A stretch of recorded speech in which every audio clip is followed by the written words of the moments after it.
Rebecca Marder pour les Arcs Film Festival. Sylvain Desclous pour les Arcs Film Festival.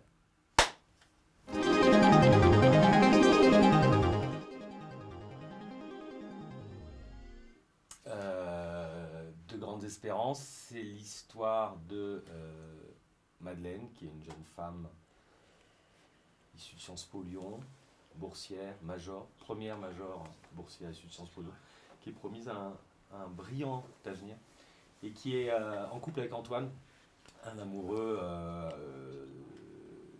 d'origine un petit peu plus aisée, même beaucoup plus aisée, et avec qui elle partage des convictions politiques très à gauche. La vie leur sourit, l'avenir leur appartient, et puis il va y avoir un incident déclencheur en Corse qui va faire que rien ne va se passer comme prévu.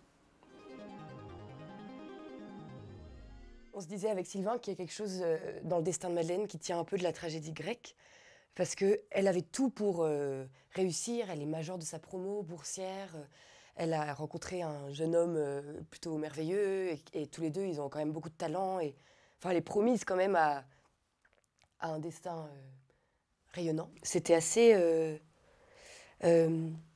galvanisant. Enfin, Sylvain m'avait demandé de regarder justement un documentaire sur les étudiants de l'ENA et d'observer à quel point ces jeunes gens en études, que ce soit à Sciences Po ou enfin, à l'ENA, ont un vocabulaire déjà très choisi, très ciblé. Oui, très ciblé, mais ils ont le vocabulaire politique, ils ont les codes assez scolaires.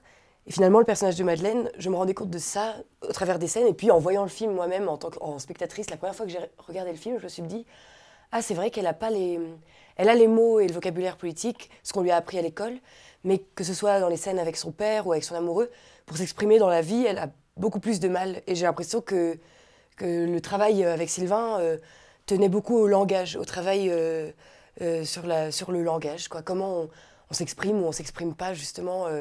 Et qu'est-ce qui fait que justement, parfois, dans les débats télévisés, moi, je regarde les débats et je me dis, mais comment ces politiciens ne s'effondrent pas? Qu'est-ce que c'est que cette carapace? Est-ce qu'on l'apprend à l'école, ça, à se blinder comme ça? C'est au moment où j'ai commencé l'écriture, hein, moi je connaissais pas Rebecca, même si tu étais dans le paysage depuis un petit moment. Et c'est par l'entremise de ma directrice de casting, Wang Sunlan, c'est son nom, qui m'a dit « mais tu devrais regarder Rebecca pour jouer Madeleine ». Et c'est vrai que ce qui m'a frappé la première fois que j'ai rencontré Rebecca, c'était tout ce que tu amenais et que j'avais pas du tout prévu, ou en tout cas qui était... Le contraire de son personnage, tel qu'il l'imaginait. qui était, pour le dire rapidement, là, c'est vrai que pour le personnage de Madeleine tel que je l'ai écrit, que je l'avais conçu, il y avait quelque chose de très... de l'ordre du taureau, du bélier, quelque chose de très buté. Et j'envisageais peut-être une comédienne, enfin je sais pas qui d'ailleurs, mais en tout cas voilà, quelque chose d'assez froncé. Ou d'assez, voilà. Et c'est vrai que quand j'ai vu Rebecca, tout de suite il y a une lumière, une grâce, une énergie, une beauté, et en même temps une complexité, une singularité qui m'ont frappé et qui n'était pas du tout ce à quoi je m'attendais, mais où je me suis dit que ça allait forcément amener le personnage de Madeleine vers quelque chose de plus lumineux, de plus solaire et donc de beaucoup plus riche pour le film.